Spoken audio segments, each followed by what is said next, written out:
Hello मेरे प्यारे बच्चों, कैसे हैं आप लोग। और आज आप लोग के लिए फिर से हम एक नया वीडियो लेके आए हैं, जो कि आज हम लोग साइंस का ऑब्जेक्टिव हम लोग करने वाले हैं।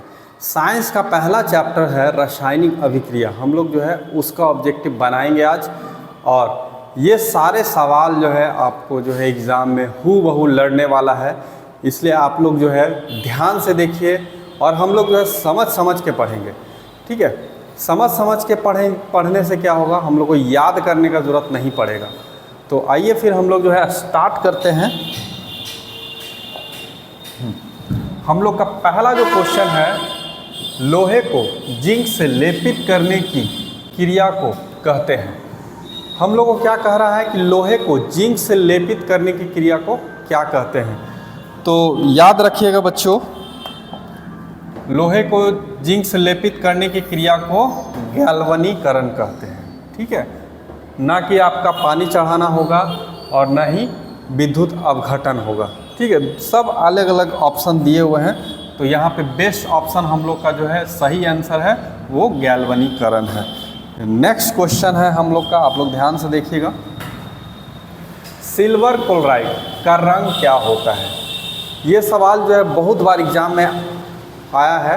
ठीक है, तो सिल्वर क्लोराइड का जो रंग होता है वो आपका श्वेत होता है, सफ़ेद होता है। ठीक है, नेक्स्ट क्वेश्चन की ओर बढ़ते हैं हम लोग। जस्ता तथा तनु हाइड्रोक्लोरिक अम्ल की अभिक्रिया के फलस्वरूप निम्न में से कौन सी गैस बनता है। तो आप लोग को हम पढ़ाए थे कि जब भी धातु जो है अम्ल के साथ अभिक्रिया करेगा, चाहे कोई भी धातु रहे, ठीक है, चाहे कोई भी धातु रहे, अम्ल के साथ अभिक्रिया करेगा तो हमेशा जो है कौन सा गैस बाहर आएगा, हाइड्रोजन गैस। याद रखिए इसको। क्वेश्चन नंबर 4, निम्नलिखित में से कौन एक दहन अभिक्रिया है। निम्नलिखित में से कौन एक दहन अभिक्रिया है। हम लोग जो है सारे ऑप्शन की बात करेंगे बारी बारी से। देखिए, सबसे पहला है जल का उबलना। सबसे पहले मेरे प्यारे बच्चों समझिए कि आखिर जो है दहन होता क्या है। तो कोई भी पदार्थ है, अगर हम उसको जो है ऑक्सीजन की उपस्थिति में अगर हम उसको जलाते हैं, ठीक है, तभी वह दहन होगा। अब देखिए कि ऑक्सीजन की उपस्थिति में कौन जो है जल रहा है। यहाँ देखिए जल का उबलना, ये पानी आपका उबल रहा है, ये आपका जो है जलाया नहीं जा रहा है, इसलिए पहला ऑप्शन नहीं होगा। दूसरा क्या है, मोम का पिघलना। देखो मोम का पिघलना, मोम को यहाँ पे पिघलाया जा रहा है, कुछ खास टेम्परेचर मोम को दिया जा रहा है जिससे कि मोम जो है पिघल रहा है, ना कि आपका जल रहा है। ठीक है, मोम को पिघलाया जा रहा है। अगर यही आपका रहता, मोम को जलाया जाता, ठीक है, मोम को जलाया जाता, तब ये दहन की क्रिया होता। ठीक है, तो ये भी नहीं होगा। तीसरा पॉइंट है पेट्रोल का जलना। ये ऑप्शन आपका सही है, क्योंकि ऑक्सीजन की उपस्थिति में जो है पेट्रोल जलेगा, तो मेरा जो है दहन का जो अभिक्रिया है पेट्रोल का जलना है। ठीक है, चलिए नेक्स्ट क्वेश्चन में आते हैं हम लोग। साग सब्जियों को विघटित होकर, ठीक है, कंपोस्ट बनाने की किस अभिक्रिया का उदाहरण है। ठीक है, साग सब्जियों को हम लोग को जो है विघटन होकर, ठीक है, साग सब्जियों को हम लोग जो है बहुत दिन छोड़ देते हैं, है ना, उसी को हम लोग विघटन की क्रिया कहेंगे करके कंपोस्ट बनाने की। कंपोस्ट मतलब खाद हो गया, बनाने की अभिक्रिया का उदाहरण है। देखिए यहाँ पे ऑप्शन है पहला में ऊष्माशोषी। पहला में क्या है, ऊष्माशोषी। तो ऊष्माशोषी वह है जिसमें कि हम लोग का हीट उसमें आवश्यकता पड़ता है। और ऊष्माक्षेपी ये हुआ कि रिएक्शन के बाद, रासायनिक अभिक्रिया के बाद ऊष्मा उसमें से बाहर निकलेगा। ठीक है, ऊष्मा उसमें से बाहर निकलेगा। तो हम लोग का जो है दूसरा ऑप्शन सही है। ठीक है, हम लोग का दूसरा ऑप्शन सही है, ऊष्माक्षेपी। मतलब कि साग सब्जियों को विघटित होकर कंपोस्ट बनाने में क्या होगा, कौन सी अभिक्रिया है, तो ऊष्माक्षेपी अभिक्रिया है। इससे ऊष्मा जो है बाहर निकलेगा। ठीक, चलिए आइए फिर हम लोग जो है नेक्स्ट सवाल की ओर बढ़ते हैं। निम्न में से कौन सा उत्पाद लेड नाइट्रेट को गर्म करने पर प्राप्त होता है? ठीक है, लेड नाइट्रेट को गर्म करने पे हम लोग को प्राप्त होता है। तो थोड़ा सा हम लोग को ये सब रिएक्शन है, तो रिएक्शन को हम लोग को ध्यान से पढ़ना पड़ेगा। ठीक है, इसका हम आप लोग को रिएक्शन हम लिखवा भी देते हैं, और इसमें याद रखिएगा नाइट्रोजन डाइऑक्साइड और ऑक्सीजन निकलता है। ठीक है, तो सबसे पहले हम लोग देखते हैं कि लेड नाइट्रेट का फॉर्मूला क्या हो जाएगा? PbNO3 का होल ट्वाइस। ठीक है, PbNO3 का होल ट्वाइस ये हो गया आपका लेड नाइट्रेट। ठीक, और बनेगा, इसको हम लोग जो है हीट कर रहे हैं, गर्म कर रहे हैं, तो हीट करने के बाद हम लोग का बनेगा प्लम्बिंग ऑक्साइड। ठीक है, हम लोग को क्या बनेगा? लेड ऑक्साइड बनेगा, लेड ऑक्साइड। अब प्लस इसके बाद हम लोग का दो ठो गैस यहाँ पे बाहर आएगा, NO2 प्लस O2। ये रिएक्शन हो गया हम लोग का। ठीक है, तो इसको जो है आप लोग ध्यान से इस रिएक्शन को भी ध्यान दीजिए ज़रा सा। ठीक,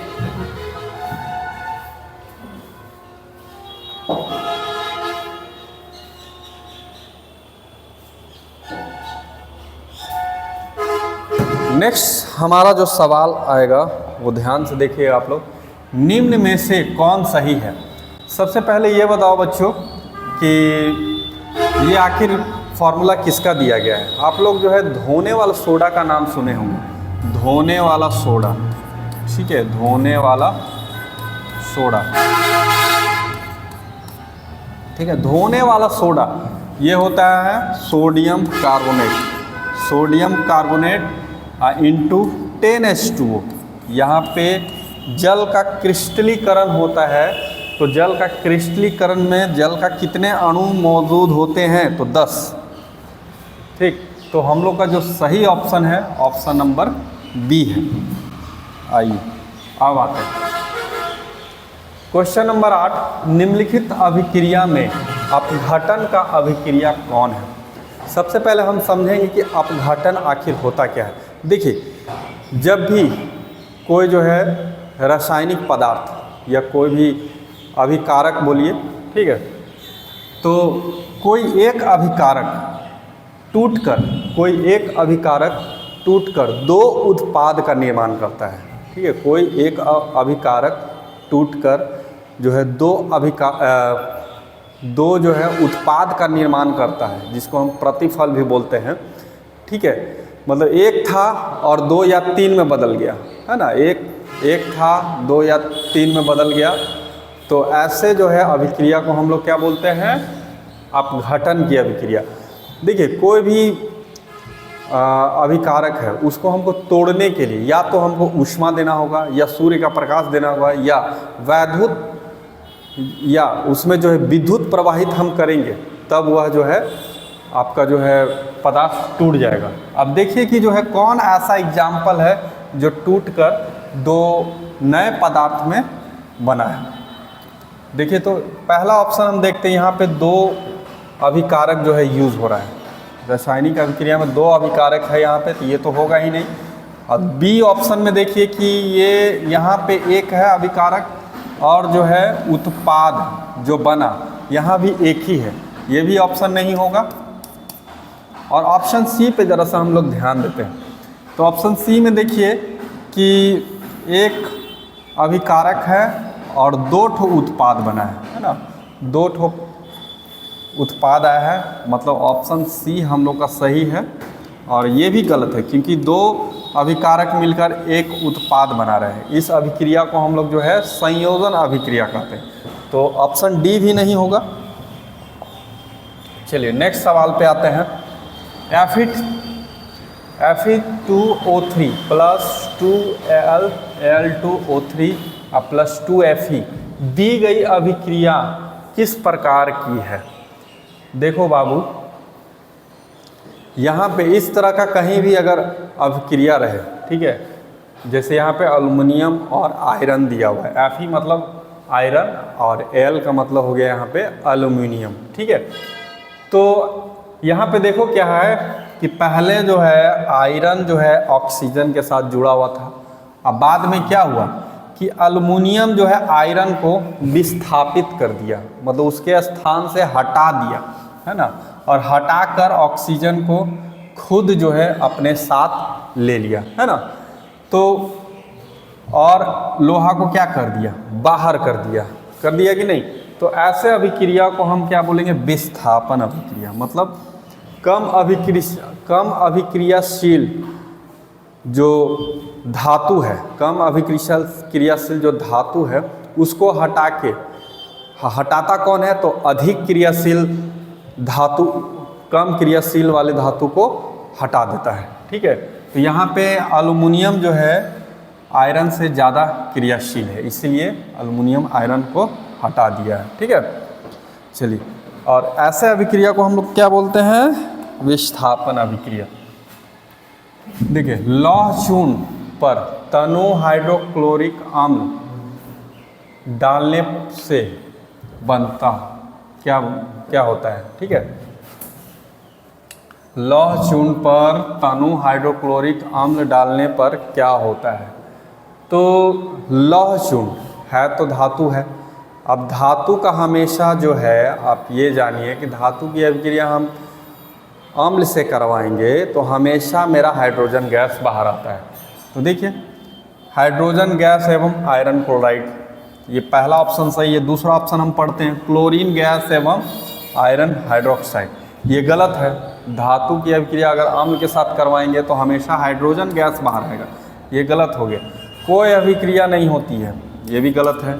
आयरन लवण एवं जल बनता है, नहीं, आयरन लवण एवं जल बनता है, ये गलत है, ये भी नहीं होगा, ठीक है। तो ऑप्शन नंबर ए मेरा सही ऑप्शन है। अब आते हैं हम लोग नेक्स्ट क्वेश्चन के लिए। श्वसन किस प्रकार की अभिक्रिया है। देखिए, श्वसन के बारे में आपसे सवाल करेगा तो श्वसन से रिलेटेड दो तरह का क्वेश्चन आता है। श्वसन ऊष्माक्षेपी अभिक्रिया है, श्वसन ऊष्माशोषी अभिक्रिया है, क्या है। तो श्वसन जो है ऊष्माक्षेपी अभिक्रिया है, जिससे क्या होता है कि ऊष्मा बाहर आता है, अभिक्रिया में ऊष्मा क्या होता है, बाहर आता है। और दूसरा सवाल है कि श्वसन जो है उपचयन है कि अपचयन है, ठीक है। इसको इंग्लिश में हम बोलते हैं उपचयन को ऑक्सीडेशन,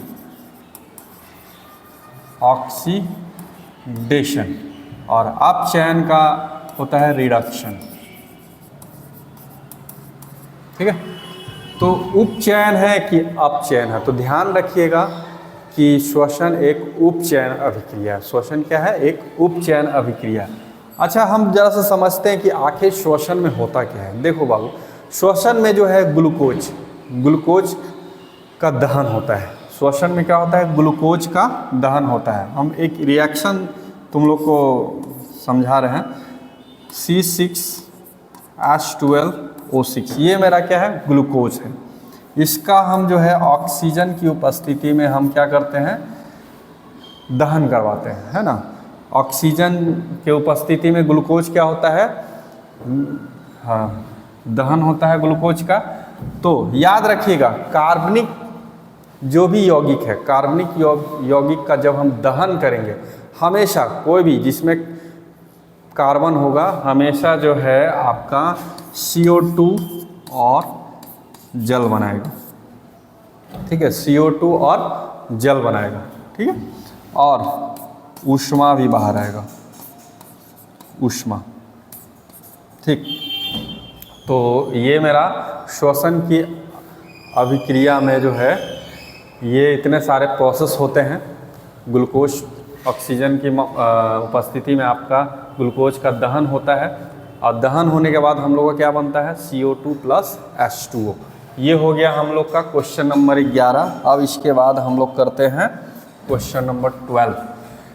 देखिए, question number 12, CuO copper oxide plus hydrogen. यहाँ क्या हो गया, कॉपर प्लस H2O। किस प्रकार की अभिक्रिया है, किस प्रकार की अभिक्रिया है। तो एक चीज़ जरा सा समझिएगा, ऑक्सीकरण और है एक अवकरण। ऑक्सीकरण को हम उपचयन बोलते हैं और अवकरण को हम अपचयन बोलते हैं। अगर वैसी अभिक्रिया जिसमें कि ऑक्सीकरण और अवकरण दोनों साथ साथ हो रहा है, ठीक है, तो उसको हम लोग रेडॉक्स रिएक्शन कहते हैं। उसको हम लोग क्या बोलते हैं, रेडॉक्स रिएक्शन कहते हैं। तो यहाँ पे आप देखिए कि सबसे पहले कि ऑक्सीजन का अगर संयोग होता है, ऑक्सीजन का अगर संयोग होता है, ठीक है, तो हमारा ऑक्सीकरण हुआ, ठीक है, जिसको हम लोग उपचयन बोलते हैं। अगर ऑक्सीजन का वियोग हो गया, मतलब ऑक्सीजन को छोड़ दिया, तो वहाँ पे जो है अपचयन होता है, ठीक है। तो यहाँ पे देखिए कि ऑक्सीजन पहले कॉपर के पास था और ऑक्सीजन जो है फिर चला गया किसके पास, हाइड्रोजन के पास, ठीक है। तो यहाँ पे हुआ क्या कि ऑक्सीजन का वियोग जब होगा तो आपका जो है अपचयन होगा, अपकरण, ठीक। और फिर देखिए कि हाइड्रोजन से फिर जो है ऑक्सीजन जुट गया, तो यहाँ ऑक्सीकरण भी हुआ। तो यहाँ दोनों अभिक्रिया जो है साथ साथ हो रहा है, इसलिए मेरा कौन सा हो जाएगा, ऑप्शन डी, रेडॉक्स। अब आते हैं क्वेश्चन नंबर 13। इलेक्ट्रॉन के स्थानांतरण से बने यौगिक कहलाता है। इलेक्ट्रॉन के स्थानांतरण से कौन सा यौगिक बनता है और उसको हम लोग क्या कहते हैं, तो उसको हम लोग विद्युत संयोजी, ठीक है, विद्युत संयोजी कहते हैं, ठीक है, याद रहेगा आप लोग को। उसे हम लोग क्या कहते हैं, विद्युत संयोजी। नीचे दी गई अभिक्रिया में कौन सा कथन सही है। कॉपर प्लस O2 और Cu, कॉपर ऑक्साइड बन रहा है, ठीक है। कॉपर का अभिक्रिया ऑक्सीजन से करने पे क्या हम लोग को बन रहा है, कॉपर ऑक्साइड। अभी तो बताया आप लोग को कि ऑक्सीजन से संयोग करेगा, ठीक है। कोई भी तत्व जो है या धातु या अधातु कोई भी अगर ऑक्सीजन से संयोग कर रहा है और इस ऑक्सीजन के साथ जुट रहा है तो हम लोग का क्या होगा, ऑक्सीकरण। तो यहाँ पे हम लिखेंगे कॉपर का ऑक्सीकरण हुआ है।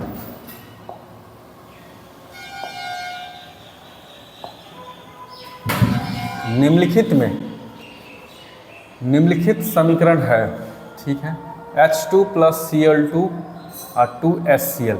यहाँ पे देखिए कि दो अभिकारक मिलके, देख रहे हैं ना, दो अभिकारक मिलके एक उत्पाद बनाता है, ठीक है, एक उत्पाद बनाता है। तो इसको हम लोग बोलते हैं संयोजन अभिक्रिया। इसको हम लोग क्या बोलते हैं, संयोजन अभिक्रिया, ठीक है। दो कंपाउंड मिलके एक कंपाउंड बनाएगा, संयोजन अभिक्रिया, ठीक। चलिए नेक्स्ट। निम्नलिखित में कौन द्विविस्थापन अभिक्रिया है। देखिए द्विविस्थापन में क्या होता है, द्विविस्थापन में होता है कि दो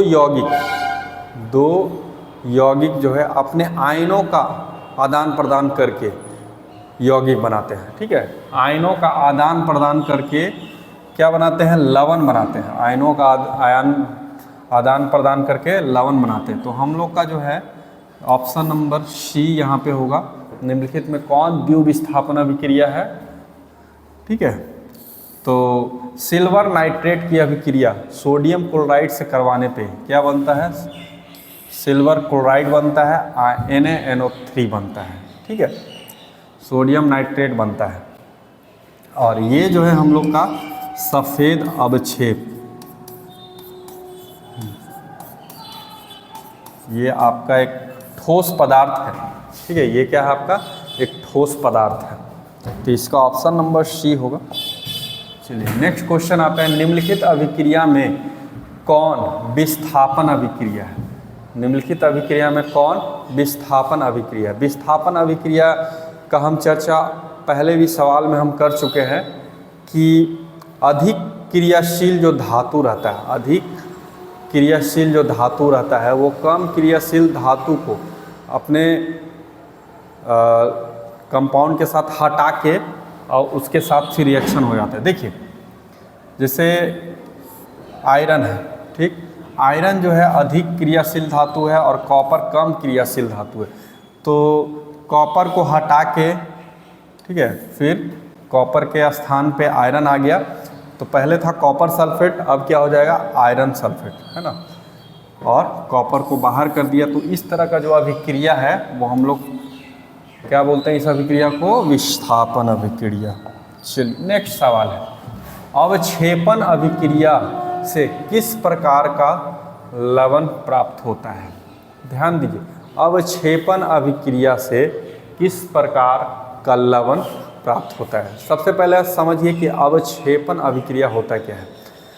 तो जब दो विलयन को एक दूसरे के साथ अभिक्रिया करवाते हैं, ठीक है, जब दो विलयन को एक दूसरे के साथ अभिक्रिया करवाते हैं तो एक तीसरा जो पदार्थ बनता है वो अविलय ठोस पदार्थ होता है, ठीक है, वो क्या होता है अविलय ठोस पदार्थ बनता है, और इसी को हम लोग बोलते हैं अवक्षेपण अभिक्रिया।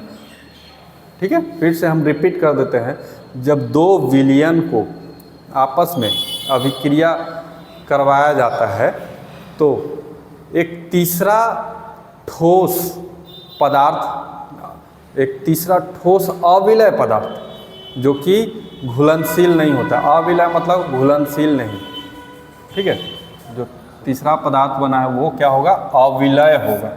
तो यहाँ पे हम लोग का जो आंसर होगा क्या होगा अविलय होगा। इसका एग्जाम्पल अभी जस्ट हम लोग पढ़े हैं सिल्वर नाइट्रेट की अभिक्रिया HCl से करवाने पे, अभी हम लोग पढ़े थे, वही जो सफ़ेद अवक्षेप बना है वही हम लोग का जो है अवक्षेपण अभिक्रिया का एग्जाम्पल है।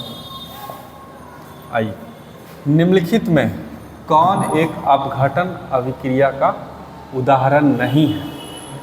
यहाँ पे हम लोग को कह रहा है कि कौन एक जो है अपघटन अभिक्रिया का उदाहरण नहीं है। यहाँ पे प्लस दे दिया गया है, यहाँ पे तीर होगा, ठीक है। देखिए पहला क्या है कि एक यौगिक है और जब इसका अपघटन करवाया गया तो दो यौगिक में टूटकर बिखर गया, तो ये आपका अपघटन हुआ है। फिर बी ऑप्शन में देखिए कि एक यौगिक है और इसका जब अपघटन हम किए हैं तो दो ठो यौगिक बना है, ये भी अपघटन अभिक्रिया में है। तीसरा आप देखिए कि H2 और Cl2 है, इसमें क्या हुआ है कि दो यौगिक है या दो गैस है आपस में अभिक्रिया करके, ठीक है, क्या बन रहा है हाइड्रोक्लोरिक एसिड बना रहा है। तो इस अभिक्रिया को हम लोग जो है संयोजन अभिक्रिया कहते हैं। तो ये जो मेरा है यही मेरा सही ऑप्शन है। निम्नलिखित में कौन एक अपघटन अभिक्रिया का उदाहरण नहीं है, तो नहीं वाला हमको जो है आंसर देना था, तो ऑप्शन नंबर सी सही है। चलिए एक लास्ट हम लोग का सवाल है, निम्नलिखित में कौन एक रेडॉक्स अभिक्रिया है। कौन एक रेडॉक्स अभिक्रिया है। देखिए आप लोगों को थोड़ा सा कठिनाई होगा कि ऑक्सीकरण, अवकरण और रेडॉक्स। तो देखिए पहला जो है क्या हुआ है कि यहाँ पे ध्यान दीजिएगा ज़रा सा, ऑक्सीजन यहाँ पे ऑक्सीजन का 3 अणु है, ठीक, और यहाँ पे क्या हुआ है एक ऑक्सीजन का 1 अणु बचा, ऑक्सीजन का फिर यहाँ 2 अणु इधर आ गए। तो ये मेरा जो है इसमें सिर्फ उपचयन हुआ है ना, उपचयन नहीं अपचयन का है, अपकरण की अभिक्रिया हुआ है, तो ये नहीं होगा, ठीक। H2Cl2, देखिए सबसे पहला बात कि जब हम इलेक्ट्रॉन का त्याग करते हैं, ठीक, इलेक्ट्रॉन का त्याग करते हैं तो वहाँ पे ऑक्सीकरण होता है, और इलेक्ट्रॉन का अगर हम ग्रहण करते हैं तो वहाँ अवकरण होता है। अब यहाँ आप देखिए कि हाइड्रोजन और क्लोरीन की अभिक्रिया जो होता है वो आपका आयनों का आदान प्रदान से होता है ना, मतलब ये आयनों का नहीं, इलेक्ट्रॉन का आदान प्रदान से होता है, ठीक है। एक इलेक्ट्रॉन जो है क्लोरीन को देता है और क्लोरीन एक इलेक्ट्रॉन ग्रहण करता है, उसके बाद ही जो है आपका क्या बनता है HCl बनता है। तो इसलिए हम लोग का जो है ऑप्शन नंबर बी सही होगा और ये दोनों गलत हो जाएगा। तो मैं आशा करता हूँ कि ये आज जो ऑब्जेक्टिव पढ़ाया गया है आप लोग को अच्छे से समझ में आया होगा और मैं कोशिश करूँगा कि आप लोग को अच्छे से समझा पाऊँ। ठीक है, तो मेरे वीडियो के साथ लगातार आप लोग बने रहिए और इसी तरह से मैं आप लोग के लिए अभी हर चैप्टर का ऑब्जेक्टिव लेकर आता रहूँगा। तो लगातार आप लोग मेरे वीडियो को देखिए और अपना एग्ज़ाम को अच्छे से, हाँ, अपने एग्ज़ाम का अच्छे से आप लोग जो है तैयारी कीजिए ताकि अच्छे नंबर्स आएँ। ठीक है, तो फिर मिलते हैं हम लोग नेक्स्ट वीडियो।